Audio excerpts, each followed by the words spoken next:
तो hello guys, कैसे हो आप सब लोग। Welcome back to one D jocks. और आज हम किसी विलन की बात नहीं कर रहे हैं, आज हम बात कर रहे हैं एक फेल्ड किंग की, एक बॉर्न गॉड और वन पीस के हिस्ट्री के सबसे डेंजरस आदमी की जो अभी भी जिंदा है, Don Quixote Doflamingo. Doflamingo सिर्फ एक पायरेट नहीं है, सिर्फ एक फॉर्मर सेलेस्टियल ड्रैगन भी नहीं है, वो है उस चीज का रिजल्ट जब कोई इंसान दुनिया के टॉप पर पैदा होता है, पावर का मतलब बहुत जल्दी समझ जाता है और फिर बिना अपना ज्ञान खोए उसे सीधा हेल में फेंक दिया जाता है। जब डो फ्लेमिंगो पैदा हुआ था उसका डेस्टिनी रूल करना था, लूफी जैसे लीड करना नहीं, रॉजर जैसे इंस्पायर करना नहीं, बल्कि कंट्रोल करना। डॉन कीहोट फैमिली सेलेस्टियल ड्रैगन थी और बाकी ड्रैगन से अलग। डो फ्लेमिंगो एक्चुअली समझता था इसका मतलब क्या होता है। उसने स्लेव्स देखे, उसने फेयर देखा और उसने देखा कि कैसे गॉड्स का एक वर्ड पूरी जिंदगी मिटा सकता है। उसके लिए पावर कोई कॉन्सेप्ट नहीं था, पावर रियल थी, पावर सर्वाइवल थी। और फिर उसके फादर ने सबसे बड़ी गलती कर दी, उसने मेरी जॉस छोड़ दिया। वो एक डिसीजन ने सिर्फ डोफी की लाइफ खराब नहीं की,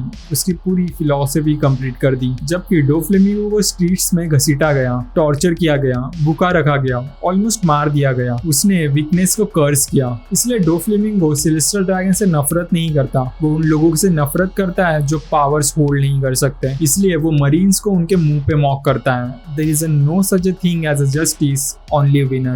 ये विलन डायलॉग नहीं था, ये उस इंसान की बात थी जिसने दुनिया को ऊपर से भी देखा है और नीचे से भी, और यही से चीज डेंजरस हो जाती है। डो फ्लेमिंगो सिर्फ दुनिया का सिस्टम समझता नहीं था, वो ज्यादा जानता था। उसके CP0 से सिर्फ पीयर बेस्ड रिलेशन नहीं थे, बिजनेस टाइज थे इक्वल फुटिंग पे। CP0 उसे पायरेट जैसे ट्रीट नहीं करता था, वो उसे ऐसा ट्रीट करता था जैसे वो वर्ल्ड गवर्नमेंट को नुकसान पहुंचा सकता हो। लेकिन क्यों? क्योंकि डो फ्लेमिंगो के पास रूमर्स नहीं थे, थ्योरीज थे, उसके पास रियल सीक्रेट्स थे। इसलिए वर्ल्ड गवर्नमेंट ने उसे सालों तक ड्रेसोरोजा रूल करने दिया। एक पायरेट ओपनली एक किंगडम चला रहा था, वॉर्स मैनिपुलेट कर रहा था, वेपन्स बेच रहा था, अंडरवर्ल्ड मूव कर रहा था, और वो लोग चुप रहे क्योंकि डो फ्लेमिंगो एक रिमाइंडर था, एक रिमाइंडर कि सेलेस्टियल ड्रैगन गॉड्स नहीं है, वो सिर्फ स्टोलन हिस्ट्री के ऊपर खड़े हुए झूठ है। अब बात करते हैं डॉन कीहोट ब्लड लाइन की। डॉन कीहोट नाम रैंडम नहीं है, पूरा नेम्स वेस्ट नहीं करता। हमें पता है नेफेदारी फैमिली ने सिस्टम बिट्रे किया, शायद डी कैरी किया सीक्रेटली।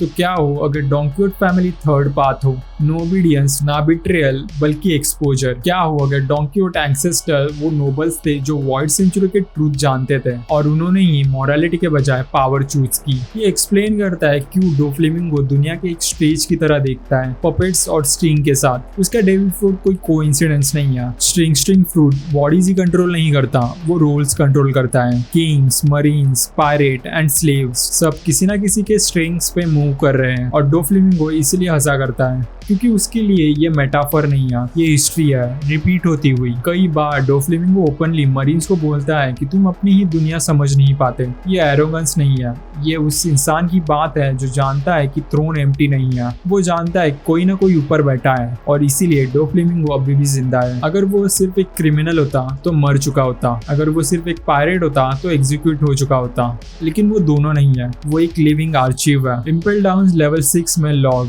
हंसता हुआ, स्माइलिंग एंड कॉन्फिडेंट, क्योंकि चेंस में भी वो जानता है जो दुनिया नहीं जानती। और सबसे इंपॉर्टेंट बात, डो फ्लेमिंगो लूफी का अपोजिट नहीं है, वो लूफी ही है विदाउट लव। दोनों कॉन्करर्स हैं, दोनों लोगों को अपनी तरफ बेंड करता है, दोनों बॉन्ड्स लीडर हुए हैं। फर्क सिर्फ इतना है, लूफी सिस्टम समझे बिना लोगों को फ्री करता है, डो फ्लेमिंगो सिस्टम समझ के डिसाइड करता है कि फ्रीडम एक लाई है। इसलिए डोफी का गिरना फाइनल वॉर से पहले जरूरी था, क्योंकि अगर डो फ्लेमिंगो जॉयबॉय के साथ सेम बैटल फील्ड पे होता तो दुनिया स्ट्रेंथ से नहीं आइडियोलॉजी से टूट जाती। एंड में डो फ्लेमिंगो हमें पायरेट्स के बारे में वॉर्न नहीं करता, वो हमें ट्रूथ के बारे में वॉर्न करता है, क्योंकि ट्रूथ विदाउट होप लिबरेट नहीं करता, मॉन्स्टर्स क्रिएट करता है। और डो फ्लेमिंगो वो मॉन्स्टर है जो वर्ल्ड गवर्नमेंट ने खुद बनाया है।